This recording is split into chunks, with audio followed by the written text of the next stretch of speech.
Wat van kos? Korintiërs 6 verse 19 en 20 sê, of weet julle nie dat julle liggaam wat julle van God ontvang het, 'n tempel is van die Heilige Gees in julle, en dat julle nie aan julleself behoort nie, want julle is duur gekoop. Verheerlik God dan met julle liggaam.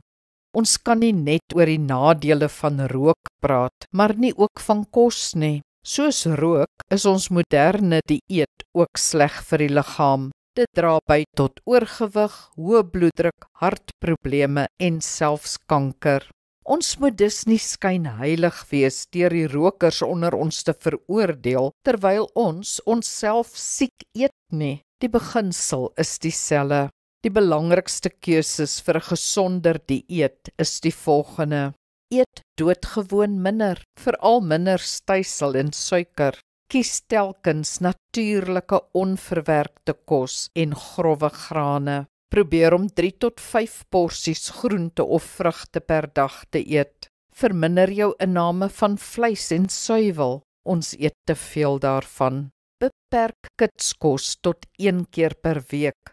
Geniet dit eerder om self kos te maak. Die bogenoemde is 'n goeie begin. Doen dit vir die tempel van die Here.